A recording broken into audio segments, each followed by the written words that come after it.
Assalamualaikum, selamat malam.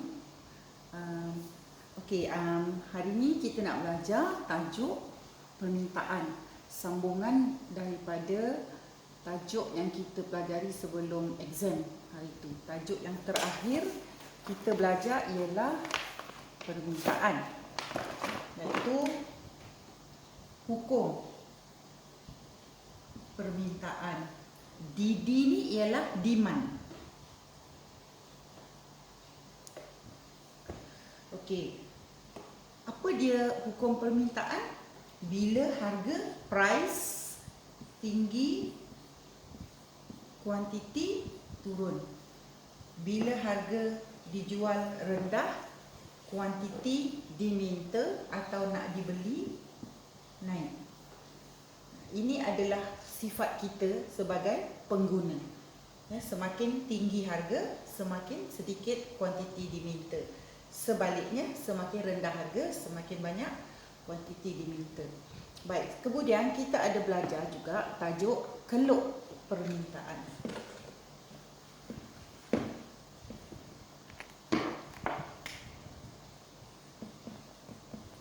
Okey, keluk permintaan, ingat tak lagi macam mana kita melukis keluk permintaan? Baik, sebelum lukis keluk, kita kena ada jadual. Harga, kuantiti. Kemudian kita akan lukis keluk harga, kuantiti. Dan bentuk keluk adalah mencerun ke bawah dari kiri ke kanan. Masih ingat tak? Okey, baik, hari ini cikgu nak buat sedikit imbas kembali bagaimana kita melukis keluk permintaan bagi seorang pengguna.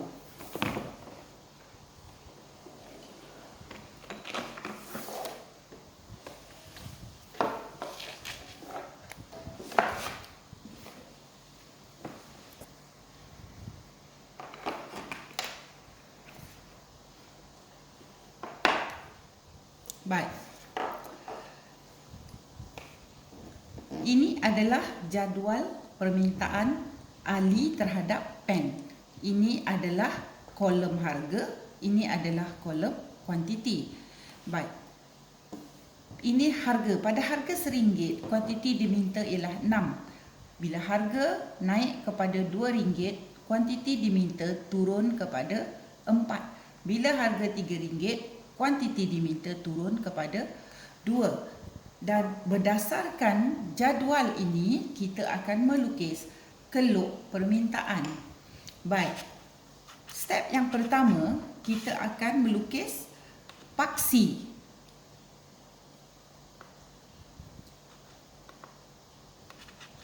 Dengan label dan skala. Step kedua, kita melukis paksi kuantiti dengan label dan skala.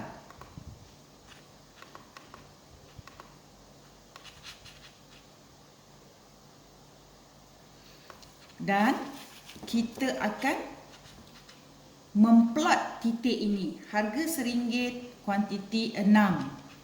Kita akan memplot. Harga RM1, kuantiti 6. Kita akan plot di sini. Seterusnya, harga RM2, kuantiti 4.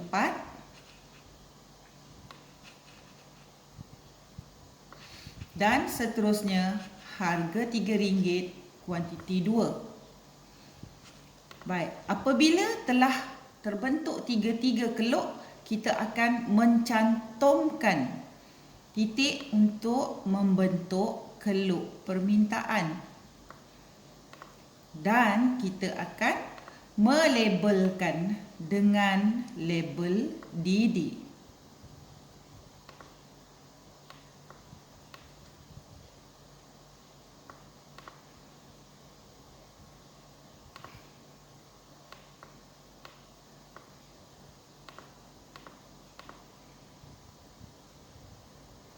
Okey, so terjadilah keluk permintaan.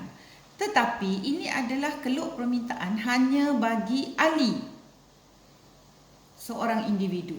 Dalam kes yang sebenarnya, permintaan adalah terdiri daripada permintaan ramai pengguna. Contohnya dalam Malaysia, ramai pengguna dalam Malaysia. Jadi itu kita panggil sebagai permintaan pasaran. Jadi keluk permintaan pasaran terbentuk apabila kita mencantum keluk permintaan individu dengan individu yang lain. Sebagai contoh, dalam satu kampung contohnya ada dua orang, iaitu Ali dan Siti. Jadi apakah permintaan pasaran di kampung itu? Jadi seperti biasa, pada harga RM1 Ali minta 6, harga 2 Ali minta 4, harga 3 Ali minta 2. Manakala Siti pada harga 1 dia minta 9, pada harga 2 dia minta 6, pada harga 1, 3 dia minta 3. Jadi untuk mendapat pasaran, kita akan mencampurkan 6 tambah 9 dapat 15. Ini adalah keluk permintaan pasaran pada harga RM1. Pada harga RM2, bagaimana diperolehi 10 ini?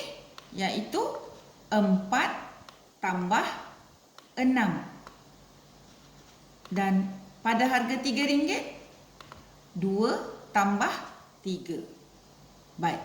Bila kita nak plot, kita akan labelkan pada harga RM1 kuantiti 15 sebagai A.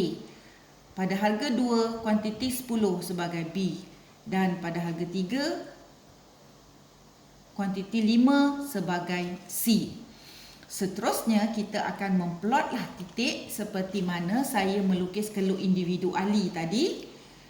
Kita akan lukis keluk individu Siti dan keluk pasaran, iaitu permintaan Ali dan Siti ditambahkan jadilah permintaan pasaran pada setiap tingkat harga. Jadi ini adalah keluk individu Ali, ini keluk individu Siti, ini adalah keluk pasaran.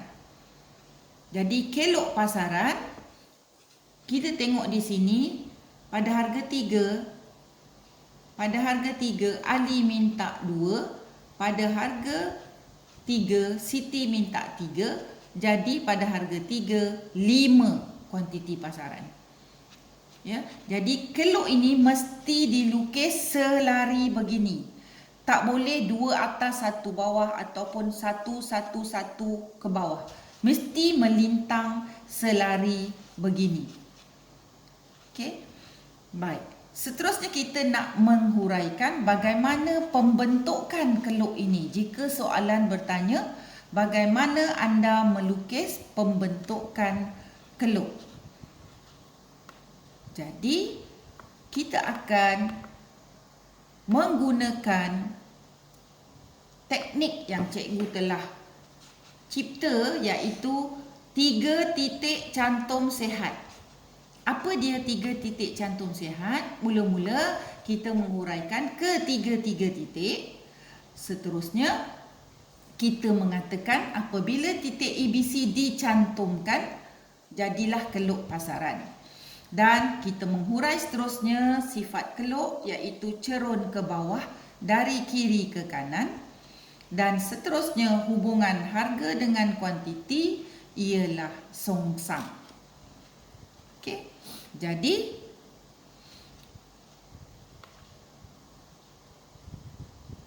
bila kita menghurai titik A bila harga 3, kuantiti permintaan di pasaran ialah 5. Bagaimana dapat 5? Ali 2, Siti 3. Seterusnya pada titik B, bila harga 2, kuantiti pasaran ialah 10. Bagaimana dapat 10? Ali 4, Siti 6. Dan pada titik C, bila harga 1, permintaan pasaran ialah 15. Bagaimana dapat 15? Ali 6 dan Siti 9. Seterusnya, kita akan menyatakan bila titik A, B dan C dicantumkan, maka terbentuklah atau jadilah keluk permintaan pasaran. Dan sifat keluk ialah cerun ke bawah dari kiri ke kanan. Hubungan harga dengan kuantiti ialah songsang. Apa maksud songsang? Harga naik, kuantiti turun, atau sebaliknya harga turun, kuantiti naik.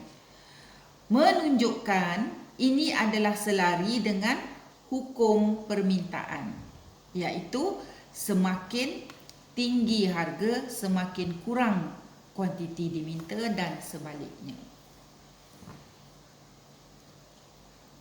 Baik. Sekarang anda telah tahu bagaimana keluk permintaan individu terbentuk dari jadual permintaan individu dan bagaimana keluk permintaan pasaran terbentuk dari jadual permintaan pasaran. Baik, latihan seterusnya ialah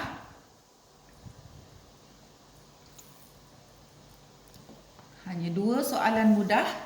Lengkapkan jadual permintaan pasaran yang berikut, iaitu anda perlu menghitung A, B dan C. Ya, cikgu ingatkan A, B dan C. Bagaimana dapat B? Cantumkan ini. Bagaimana dapat A? Ini tolak ni. Bagaimana dapat C?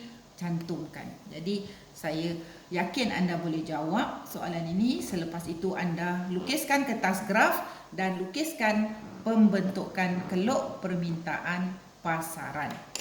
Baik, dalam SPM ada markah. Biasanya untuk keluk individu 1 markah. Jika betul semua titik,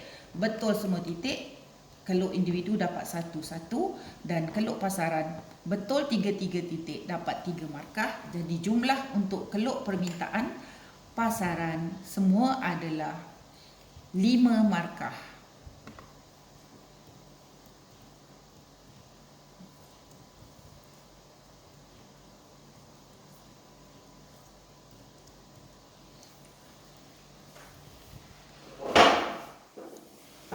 Baiklah.